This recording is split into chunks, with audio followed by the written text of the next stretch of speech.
Millions of tourists visit and adore the Statue of Liberty located in the heart of New York. She is considered an icon, a national treasure, and is among the most acknowledged landmarks around the globe. However, not many are aware of its historic significance. Lady Liberty is actually a monumental gift from the people of France to the people of the United States. Frenchman La Boule, an ardent supporter of America, proposed the idea of Statue of Liberty in 1865 in order to appreciate the recent abolition of slavery in America as well as the close relationship between France and America. The statue's design encompassed much symbolism. Her crown represents light-evoking sun rays extending out to the world. The tablet in her hand, inscribed with the letters July 4, 1776, notes American independence. And to symbolize the end of slavery, French sculptor Bartholdi designed a broken shackle and chains at the statue's foot.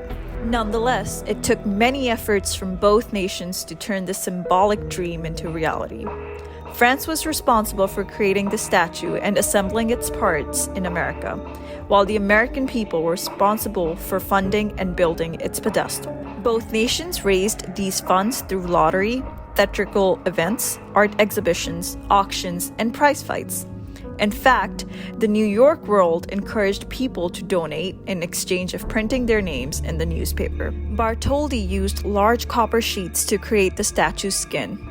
To create the skeleton on which the skin would be assembled, he called on Alexander Eiffel, the designer of Eiffel Tower. In return, Eiffel built a skeleton out of iron pylon and steel that would allow the copper skin to move independently in order to endure strong winds. Construction of the statue was completed in France in July 1884. And a ship with 350 individual pieces of the statue arrived in New York in June 1885. On October 28, 1886, President Grover Cleveland officially dedicated the Statue of Liberty in front of thousands of spectators. Lady Liberty went through numerous changes over the years following its inauguration. The biggest change was made in 1984 when its original copper torch was replaced with a glass torch. By the early 20th century, oxidation of the Liberty's copper skin through exposure to rain, wind, and sun had given the statue a distinctive green color.